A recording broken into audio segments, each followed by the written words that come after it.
السلام علیکم ناظرین، صبح کا اجالا صاف ہوتے ہی رومی دستے نمودار ہوئے۔ ان کا انداز پہلے والا اور پلان بھی پہلے والا تھا۔ انہوں نے مسلمانوں کے دائیں پہلو پر سالار عمر بن عاص کے دستوں پر حملہ کیا۔ حملہ آور آرمینیا کی فوج تھی جس کا سالار قناطیر تھا۔ عمر بن عاص کے پہلو میں سالار شرجیل بن حسنہ کے دستے تھے۔ ان پر آرمینیوں نے حملہ کیا اور ان کی مدد کے لیے عیسائی دستے بھی ساتھ تھے۔ عمر بن عاص کے لیے صورتحال مخدوش ہو گئی۔ انہوں نے بہت دیر مقابلہ کیا لیکن وہ دشمن کے سیلاب کے آگے ٹھہر نہ سکے۔ عمر بن عاص کے مجاہدین نے تنظیم اور ترتیب توڑ دی اور حملہ آوروں پر ٹوٹ پڑے۔ وہ دراصل پسپا ہو رہے تھے لیکن اب وہ پسپائی کو قبول کرنے کے لیے تیار نہیں تھے۔ چنانچہ انہوں نے اپنی صفیں توڑ کر انفرادی لڑائی شروع کر دی۔ عمر بن عاص سالار سے سپاہی بن گئے۔ وہ تو تلوار کے دھنی تھے۔ اکیلے انہی کی تلوار نے کئی آرمینیوں کو خون میں نہلا دیا۔ ان کے دستے کا ہر فرد اب اپنی لڑائی لڑ رہا تھا۔ انہوں نے دشمن کی بھی ترتیب توڑ دی۔ شرجیل بن حسنہ کے دستوں کی حالت بھی ٹھیک نہیں تھی۔ انہیں دشمن نے بہت پیچھے ہٹا دیا تھا۔ مجاہدین بے جگری سے لڑ رہے تھے لیکن دشمن کا دباؤ ان کے لیے ناقابل برداشت ہو گیا تھا۔ حضرت خالد نے یہ صورتحال دیکھی تو انہوں نے یہ چال سوچی کہ عمر بن عاص اور شرجیل بن حسنہ پر حملہ کرنے والے آرمینیوں پر پہلو سے حملہ کیا جائے، لیکن ان کی مدد کو آنے والے دستوں کا راستہ روکنا بھی ضروری تھا۔ انہوں نے قاصد کو بلایا۔ ابو عبیدہ اور یزید سے کہو کہ آگے بڑھ کر اپنے سامنے والے رومیوں پر حملہ کر دیں۔ حضرت خالد نے کہا، اور انہیں کہنا کہ دشمن کے ان دستوں کو روکے رکھنا ہے کہ ہمارے دائیں پہلو کی طرف نہ جا سکیں، اور انہیں کہنا کہ اپنے سوار دستے بھی حملہ کر رہے ہیں۔ پیغام ملتے ہی دونوں سالاروں نے اپنے سامنے والے رومی دستوں پر حملہ کر دیا۔ حضرت خالد نے اپنے مخصوص رسالے کو دو حصوں میں تقسیم کیا۔ ایک حصے کی کمان قیس بن حبیرہ کو دی اور دوسرے کو اپنی کمان میں رکھا۔ آپ رضی اللہ تعالیٰ عنہ اپنے دائیں پہلو کے پیچھے سے گزر کر آگے نکل گئے اور اس طرف سے آرمینی دستوں پر حملہ کر دیا۔ ان کے حکم کے مطابق قیس کے سوار دستوں نے آرمینیوں پر دوسرے پہلو سے حملہ کر دیا۔ شرجیل نے سامنے سے حملہ کیا۔ یہ سہ طرفہ حملہ تھا جو آرمینیوں کے لیے ایک آفت ثابت ہوا۔ عیسائی دستے ان کی مدد کو آئے لیکن بے شمار لاشیں تڑپتے ہوئے زخمی اور بے لگام بھاگتے گھوڑے چھوڑ کر پسپا ہو گئے اور اپنے محاذ بلکہ خیمہ گاہ تک جا پہنچے۔ ابھی دشمن کا پیچھا نہیں کیا جا سکتا تھا۔ حضرت خالد ابھی دفاعی جنگ لڑ رہے تھے۔ وہ چاہتے تھے کہ دشمن حملے کر کے تھک جائے۔ حضرت ابو عبیدہ اور شرجیل نے آگے بڑھ کر جو حملہ کیا تھا وہ انہیں مہنگا پڑا۔ دشمن نے ان دونوں سالاروں کے دستوں پر تیروں کا مہ برسا دیا۔ یہ ویسی تیر اندازی نہیں تھی جیسی لڑائیوں میں معمول کے مطابق ہوا کرتی ہے۔ رومی اپنے لشکر کے تمام تیر اندازوں کو آگے لے آئے تھے۔ بعض مورخوں نے لکھا ہے کہ فضا میں اڑتے ہوئے تیروں نے سورج کو چھپا لیا تھا۔ تیر اندازوں کی مہارت کا یہ عالم تھا کہ 700 مسلمانوں کی آنکھوں میں تیر لگے اور آنکھیں ضائع ہو گئیں۔ اس لیے اس دن کو یوم النفور کہا جاتا ہے۔ مسلمان تیر اندازوں نے رومی تیر اندازوں پر تیر چلے لیکن مسلمانوں کے تیر بیکار ثابت ہوئے کیونکہ مسلمانوں کی کمانیں چھوٹی تھیں۔ ابو سفیان رضی اللہ تعالیٰ عنہ کی بھی آنکھ میں تیر لگا اور وہ ایک آنکھ سے معذور ہو گئے۔ اس صورتحال میں مسلمان میدان جنگ میں نہیں ٹھہر سکتے تھے۔ رومی سالار اعلیٰ مہان ایک اونچی چٹان کی چوٹی سے یہ جنگ دیکھ رہا تھا۔ وہ وقت آ گیا ہے، مہان نے چلا کر کہا، اب حملے کا وقت آ گیا ہے، نہیں ٹھہر سکیں گے۔ اس نے اپنے دو سالاروں کو پکار کر کہا، گریگری، کرین، تیز ہلہ بول دو، فیصلے کا وقت آ گیا ہے۔ جنگ کے شور و غوغا میں اور پھر اتنی دور سے اس کی آواز سالاروں تک پہنچ نہیں سکتی تھی۔ اس کی پکار اس کے قاصد سن سکتے تھے جو ہر وقت اس کے قریب موجود رہتے تھے۔ کوئی اور حکم؟ ایک قاصد نے مہان کے آگے ہو کر پوچھا۔ مہان نے اپنا پورا حکم دیا اور قاصد کا گھوڑا بڑی تیزی سے چٹان سے اتر کر میدان جنگ کی قیامت خیزی میں غائب ہو گیا۔ مہان مسلمانوں کو اسی کیفیت میں لانا چاہتا تھا کہ وہ حملہ روکنے کے قابل نہ رہیں۔ وہ کیفیت پیدا ہو چکی تھی۔ مسلمانوں کی نفری ہزاروں کے حساب سے کم ہو گئی تھی اور جو زخمی نہیں تھے وہ جسمانی تھکن سے چور ہو چکے تھے۔ رومیوں کے لیے وہ فیصلہ کن لمحہ آ گیا تھا جس کا حکم مہان نے گزشتہ رات اپنے سالاروں کو دیا تھا۔ مہان کا حکم پہنچتے ہی رومیوں نے 3 سالاروں ابو عبیدہ، یزید بن ابو سفیان اور اکرمہ رضی اللہ تعالیٰ عنہم کے دستوں پر حملہ کر دیا۔ ابو عبیدہ اور شرجیل کے دستوں پر زیادہ دباؤ ڈالا گیا کیونکہ ان کے قدم پہلے ہی اکھڑے ہوئے تھے اور وہ پیچھے ہٹ رہے تھے۔ انہیں میدان جنگ سے بھگا دینا رومیوں کے لیے کوئی مشکل نہ تھا۔ وہ پیچھے ہی پیچھے ہٹتے جا رہے تھے رومی جنگ کو فیصلہ کن مرحلے میں لے آئے تھے۔ مسلمانوں کی شکست یقینی تھی، میدان عیسائیت کے ہاتھ میں تھا۔ ابو عبیدہ اور یزید کے بائیں پہلو پر اکرمہ کے دستے تھے۔ اکرمہ نے ابو عبیدہ اور یزید جیسے بہادر سالاروں کو پسپائی کی حالت میں دیکھا تو انہوں نے محسوس کیا کہ ان کے اپنے دستے بھی نہیں ٹھہر سکیں گے۔ خدا کی قسم، ہم یوں نہیں بھاگیں گے۔ اکرمہ نے نعرہ لگایا اور اپنے دستوں میں گھوم پھر کر کہا، جو لڑ کر مرنے اور پیچھے نہ ہٹنے کی قسم کھانے کو تیار ہیں، الگ ہو جائیں۔ سوچ کر قسم کھانا، قسم توڑنے کے عذاب کو سوچ لو، فیصلہ کر لو تمہیں کیا منظور ہے، شکست یا موت، ذلت اور رسوائی کی زندگی یا باعزت موت۔ اگر صورتحال یہ نہ ہوتی اور مسلمان تازہ دم ہوتے تو اکرمہ رضی اللہ تعالیٰ عنہ کے اس اعلان کی ضرورت ہی نہیں تھی، لیکن مسلمان جسمانی طور پر جس بری حالت کو پہنچ گئے تھے اس کا بہت بڑا اثر ذہنوں پر بھی پڑا تھا۔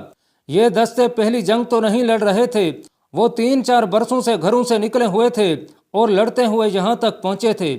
یہ جذبہ تھا جو انہیں یہاں تک لے آیا تھا، ورنہ عام ذہنی حالت میں یہ ممکن نہیں تھا۔ اس جسمانی اور ذہنی کیفیت میں اکرمہ کے اعلان اور للکار پر صرف 400 مجاہدین نے لبیک کہا اور حلف اٹھایا کہ ایک قدم پیچھے نہیں ہٹیں گے، لڑتے ہوئے جانے دے دیں گے۔ باقی جو تھے وہ لڑنے سے منہ نہیں موڑ رہے تھے، لیکن وہ ایسی قسم نہیں کھانا چاہتے تھے جسے وہ پورا نہ کر سکیں۔ ان 400 مجاہدین نے جنہوں نے حلف اٹھایا تھا، اپنے سالار اکرمہ کی قیادت میں ان رومیوں پر حملہ بول دیا جو ابو عبیدہ اور یزید کو پیچھے دھکیل رہے تھے۔ یہ حملہ اتنا شدید تھا جیسے شیر شکار پر جھپٹ رہے ہوں۔ اس کا نتیجہ یہ رہا کہ رومیوں کا جانی نقصان بے شمار ہوا۔ اکرمہ رضی اللہ تعالیٰ عنہ کے دستوں میں سے کوئی ایک بھی آدمی پسپا نہ ہوا، لیکن 400 جانبازوں میں ایک بھی صحیح اور سلامت نہ رہا۔ زیادہ تر شہید ہو گئے، باقی شدید زخمی ہوئے اور بعد میں زخموں کی تاب نہ لا کر شہید ہوتے رہے۔ کئی جسمانی طور پر معذور ہو گئے۔ انتہائی شدید زخمی ہونے والوں میں اکرمہ رضی اللہ تعالیٰ عنہ بھی تھے اور ان کے نوجوان بیٹے عمر بھی تھے۔ انہیں بے ہوشی کی حالت میں پیچھے لایا گیا تھا۔ ابو عبیدہ اور یزید کے دستے پیچھے ہٹتے گئے، رومی انہیں دھکیلتے چلے آ رہے تھے۔ بڑا ہی خون ریز معرکہ تھا۔ جب یہ دستے مسلمانوں کی خیمہ گاہ تک پہنچنے لگے تو مسلمان عورتوں نے ڈنڈے پھینک کر تلواریں اور برچیاں اٹھا لیں اور چادریں پگڑیوں کی طرح اپنے سروں سے لپیٹ کر رومیوں پر ٹوٹ پڑیں۔ ان میں زرار کی بہن خولہ رضی اللہ تعالیٰ عنہ بھی تھیں جو عورتوں کو للکار رہی تھیں۔ مورخ لکھتے ہیں کہ عورتیں اپنے دستوں میں سے گزرتی آگے نکل گئیں اور بڑی مہارت، دلیری اور قہر سے رومیوں پر جھپٹنے لگیں۔ وہ تازہ دم تھیں، انہوں نے رومیوں کے منہ موڑ دیے، ان کی ضربیں کاری تھیں۔ رومی زخمی ہو کر گرنے لگے۔ عورتوں کے یوں آگے آ جانے اور رومیوں پر جھپٹ پڑنے کا جو اثر مجاہدین پر ہوا وہ غضبناک تھا۔ اپنی عورتوں کو لڑتا دیکھ کر مجاہدین آگ بگولا ہو گئے۔ انسان میں جو مخفی قوتیں پیدا ہوتی ہیں وہ بیدار ہو گئیں، اور وہی مجاہدین جو پسپا ہوتے جا رہے تھے رومیوں کے لیے قہر بن گئے۔ انہوں نے ترتیب توڑ دی اور اپنے سلاروں کے احکام سے آزاد ہو کر ذاتی لڑائی شروع کر دی۔ ان کی ضربوں کے آگے رومی بوکھلا گئے اور پیچھے ہٹنے لگے۔ وہ اپنے زخمیوں کو رونتے جا رہے تھے، سلار بھی سپاہی بن گئے اور عورتیں بدستور لڑتی رہیں۔ دن کا پچھلا پہر تھا، معرکہ انتہائی خون ریز اور تیز ہو گیا۔ رومیوں کے پاؤں اکھڑ گئے تھے۔ گھمسان کے اس معرکے میں زرار کی بہن خولہ، جو اس وقت تک کئی ایک رومیوں کو زخمی اور ہلاک کر چکی تھی، ایک اور رومی کے سامنے ہوئی۔ پہلا وار خولہ نے کیا جو رومی نے روک لیا، اور اس کے ساتھ ہی اس نے ایسا زوردار وار کیا کہ اس کی تلوار نے خولہ کے سر کا کپڑا بھی کاٹ دیا اور سر پر شدید زخم آیا۔ خولہ بے ہوش ہو کر گر پڑی، پھر انہیں اٹھتے نہ دیکھا گیا۔ اس کے بعد سورج غروب ہو گیا اور دونوں طرف کے دستے اپنے اپنے مقام پر پیچھے چلے گئے اور زخمیوں اور لاشوں کو اٹھانے کا کام شروع ہو گیا۔ رومیوں کی لاشوں اور بے ہوش زخمیوں کا کوئی شمار نہ تھا۔ نقصان مسلمانوں کا بھی کم نہ تھا، لیکن رومیوں کی نسبت بہت کم تھا۔ خولہ کہیں نظر نہیں آ رہی تھیں۔ انہیں خیمہ گاہ میں ڈھونڈا گیا، وہاں نہ ملی تو لاشوں اور زخمیوں میں ڈھونڈنے لگے اور وہ بے ہوش پڑی مل گئیں۔ اس کے بھائی کو اطلاع دو، کسی نے کہا۔ ابن ازور سے کہو کہ تیری بہن شہید ہو رہی ہے۔ زرار بن ازور بہت دور تھے، بڑی مشکل سے ملے۔ بہن کی اطلاع پر سرپٹ گھوڑا دوڑاتے آئے۔ جب اپنی بہن کے پاس پہنچے تو بہن ہوش میں آ گئیں۔ ان کی نظر اپنے بھائی پر پڑی تو ہونٹوں پر مسکراہٹ آ گئی۔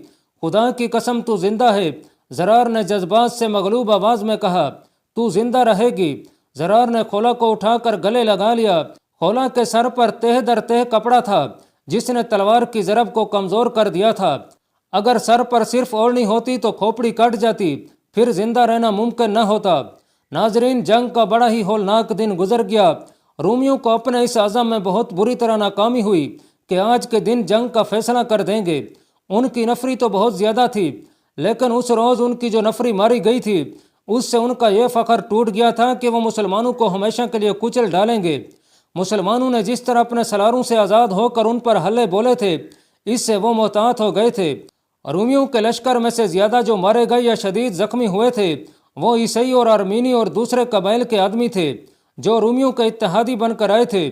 رومی سالار اعلیٰ مہان نے انہی کو آگے کر دیا اور بار بار انہی سے حملے کروا رہا تھا۔ ان کا جذبہ اپنی اتنی لاشیں اور زخمی دیکھ کر مجروح ہو گیا تھا۔ ناظرین، اس روز ایک اور واقعہ ہو گیا۔ حضرت خالد رضی اللہ تعالیٰ عنہ پریشانی کے عالم میں کچھ ڈھونڈتے پھر رہے تھے۔ جنگ کے متعلق تو ان کے چہرے پر اضطراب اور ہیجان رہتا تھا، لیکن ایسی پریشانی ان کے چہرے پر شاید ہی کبھی دیکھنے میں آئی ہو۔ ان سے پریشانی کا باعث پوچھا گیا۔ میری ٹوپی، حضرت خالد نے کہا، سرخ ٹوپی میری کہیں گر پڑی ہے، اسے ڈھونڈ رہا ہوں۔ یہ دن کا واقعہ ہے جب حضرت خالد اپنے سوار دستے کو لڑا رہے تھے۔ معرکے میں کچھ دیر کا تعطل پیدا ہو گیا تھا۔ یہ سن کر سب حیران ہوئے کہ دشمن سیاہ گھٹاؤں کی طرح چڑھا آ رہا ہے اور فتح کی کوئی امید نہیں ہے، اور حضرت خالد جیسا ذمہ دار سالار معمولی سی ٹوپی کے لیے پریشان ہو رہا ہے۔ آپ نے سب سے کہا کہ ان کی ٹوپی تلاش کریں۔ تلاش بسیار کے بعد ان کی سرخ ٹوپی مل گئی۔ مورخ لکھتے ہیں کہ حضرت خالد کے چہرے پر رونق اور ہونٹوں پر تبسم آ گیا۔ ابن ولید، کسی سالار نے پوچھا، کیا تجھے ان کا غم نہیں جو ہم سے ہمیشہ کے لیے جدا ہو گئے ہیں؟ تو ایک ٹوپی کے لیے اتنا پریشان ہو گیا تھا۔ اس ٹوپی کی قدر و قیمت صرف میں ہی جانتا ہوں۔ حضرت خالد نے کہا، حجۃ الوداع کے لیے رسول اکرم صلی اللہ علیہ وسلم نے سر کے بال مبارک منڈوائے تو میں نے کچھ بال اٹھا لیے۔ رسول اکرم صلی اللہ علیہ وسلم نے پوچھا کہ ان بالوں کو کیا کرو گے؟ میں نے کہا کہ اپنے پاس رکھوں گا، کفار کے خلاف لڑتے وقت یہ بال میرا حوصلہ مضبوط رکھیں گے۔ رسول اللہ صلی اللہ علیہ وسلم نے مسکرا کر فرمایا کہ یہ بال تیرے پاس رہیں گے اور میری دعائیں بھی تیرے ساتھ رہیں گی۔ اللہ رب العزت تجھے ہر میدان میں فتح عطا کرے گا۔ میں نے یہ بال اپنی اس ٹوپی میں سی لیے تھے، میں اس ٹوپی سے جدا نہیں ہو سکتا، اسی کی برکت سے میری طاقت اور میری ہمت قائم ہے۔ ناظرین، حضرت خالد کو ٹوپی مل جانے کی تو بہت خوشی ہوئی تھی، لیکن وہ رات ان کے لیے شب غم تھی۔ وہ ایک جگہ بیٹھے ہوئے تھے، ان کے ایک زانو پر سالار اکرمہ رضی اللہ تعالیٰ عنہ کا سر تھا اور دوسرے زانو پر اکرمہ رضی اللہ تعالیٰ عنہ کے بیٹے عمر رضی اللہ تعالیٰ عنہ کا سر تھا۔ باپ بیٹا اس روز کی لڑائی میں اتنے زیادہ زخمی ہو گئے تھے کہ ہوش میں نہیں آ رہے تھے، جسموں سے خون نکل گیا تھا، زخم ایسے تھے کہ ان کی مرہم پٹی نہیں ہو سکتی تھی۔ اس روز باپ بیٹا قسم کھا کر لڑے تھے کہ مر جائیں گے، پیچھے نہیں ہٹیں گے۔ اکرمہ رضی اللہ تعالیٰ عنہ حضرت خالد کے بھتیجے بھی تھے اور دوست بھی، ان کا بڑا پرانا ساتھ تھا، دونوں مانے ہوئے شاہ سوار اور شمشیر زن تھے۔ حضرت خالد کو اپنے اتنے عزیز ساتھی کے بچھڑ جانے کا بہت دکھ تھا۔ اکرمہ رضی اللہ تعالیٰ عنہ کا نوجوان بیٹا بھی دنیا سے رخصت ہو رہا تھا۔ حضرت خالد نے پانی اپنے پاس رکھا ہوا تھا، وہ پانی میں اپنا ہاتھ ڈبوتے اور انگلیاں جوڑ کر کبھی اکرمہ کے نیم دہ ہونٹوں پر رکھتے، کبھی ان کے بیٹے عمر کے ہونٹوں پر۔ قطرہ قطرہ پانی باپ بیٹے کے منہ میں جا رہا تھا، وہ آب حیات نہیں تھا۔ اللہ رب العزت نے اس عظیم باپ اور اس کے بیٹے کو فرائض سے سبکدوش کر دیا تھا۔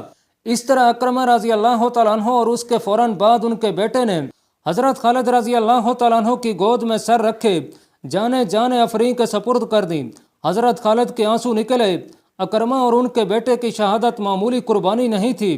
وہ رات آہستہ آہستہ گزر رہی تھی، جیسے لمحے لمحے ڈر ڈر کر کانپ کانپ کر گزر رہے ہوں۔ یہ رات بھی گزر گئی۔ جنگ یرموک کی 5ویں صبح طلوع ہوئی۔ حضرت خالد نے فجر کی نماز سے فارغ ہوتے ہی سالاروں کو بلا لیا۔ صبح سفید ہو چکی تھی، لیکن رومی آگے نہ آئے۔ پھر سورج نکل آیا، رومی آگے نہ آئے۔ رومیوں کا یہ سقوط خطرناک لگتا تھا۔ آخر رومیوں کی طرف سے ایک سوار آتا دکھائی دیا۔ سوار مسلمان دستوں کے سامنے آ کر رک گیا۔ وہ کوئی عیسائی عرب تھا، عربی روانی سے بولتا تھا۔ میں اپنے سالار اعلیٰ مہان کا ایلچی ہوں۔ اس نے اعلان کرنے کے انداز سے کہا، تمہارے سالار اعلیٰ سے ملنے آیا ہوں۔ کہو روم کے ایلچی۔ حضرت ابو عبیدہ نے پوچھا، کیا پیغام لائے ہو؟ سالار اعلیٰ مہان نے کہا ہے کہ چند دنوں کے لیے لڑائی روک دی جائے۔ ایلچی نے کہا، کیا آپ رضامند ہوں گے؟ کیا تمہارے سالار اعلیٰ نے کوئی وجہ نہیں بتائی؟ ابو عبیدہ نے پوچھا، یہ عارضی صلح ہوگی، ایلچی نے کہا، اس دوران یہ فیصلہ ہوگا کہ مستقل صلح کے لیے بات چیت ہوگی یا نہیں، ہم عارضی صلح پر رضامند ہو جائیں گے۔ ابو عبیدہ نے کہا، لیکن بات چیت کا فیصلہ کون کرے گا؟ کیا آپ لڑائی روکنے پر راضی ہیں؟ ایلچی نے پوچھا۔ ہاں، ابو عبیدہ نے کہا۔ نہیں، ایک گرجدار آواز سنائی دی۔ دونوں نے دیکھا، یہ حضرت خالد کی آواز تھی۔ انہوں نے ابو عبیدہ کی صرف ہاں سنی تھی۔ ابو سلیمان، حضرت ابو عبیدہ نے کہا، ان کے سالار نے عارضی صلح کے لیے کہا ہے۔ امین الامت، حضرت خالد نے ابو عبیدہ کے کان میں کہا، یہ حملے کی تیاری کے لیے مہلت چاہتے ہیں۔ ان کا اتنا نقصان ہو چکا ہے کہ فوری طور پر حل نہیں کرنا چاہتے۔ مجھے اجازت دیں کہ اس ایلچی کو کوڑا جواب دے سکوں۔ اے سلطنت روم کے ایلچی، حضرت ابو عبیدہ نے ایلچی سے کہا، صلح سمجھوتے کا وقت گزر گیا ہے۔ اپنے اتنے زیادہ آدمی مروا کر میں یہ نہیں کہلوانا چاہتا کہ میں اپنے اتنے زیادہ مجاہدین کا خون ضائع کرایا ہوں۔ لڑائی جاری رہے گی۔ ابو عبیدہ نے گھوڑا موڑا اور حضرت خالد کے ساتھ اپنے محاذ کی طرف چل پڑے۔ ابو سلیمان، حضرت ابو عبیدہ نے کہا، اپنے مجاہدین کی حالت دیکھتے ہوئے میں نے سوچا تھا کہ انہیں آرام مل جائے اور کچھ ٹھیک بھی ہو جائیں۔ کیا تو دیکھ نہیں رہا کہ سب دیکھ رہا ہوں ابن جراح؟ حضرت خالد نے کہا، لیکن حالت ہمارے دشمن کی بھی ٹھیک نہیں ہے، ورنہ وہ صلح کا دھوکہ نہ دیتا۔ رومیوں کے ساتھ بہت سے قبیلے آئے تھے۔ رومی سالاروں نے انہی کو سب سے پہلے مروا دیا ہے اور اپنی باقاعدہ فوج کو وہ بہت کم استعمال کر رہے ہیں۔ یہ قبیلے باغی ہو گئے ہوں گے یا ان کا دم خم ٹوٹ چکا ہوگا۔ ہم انہیں سنبھلنے کی مہلت نہیں دیں گے۔ کیا تو ان پر حملے کی سوچ رہا ہے؟ حضرت ابو عبیدہ نے پوچھا۔ آ مل کر سوچیں گے، حضرت خالد نے کہا۔ ناظرین، حضرت خالد نے جو سوچا وہ بڑا ہی پرخطر اور دلیرانہ اقدام تھا۔ اللہ پاک کمی بیشی معاف فرمائے۔ اللہ آپ کا حامی و ناصر ہو، آمین۔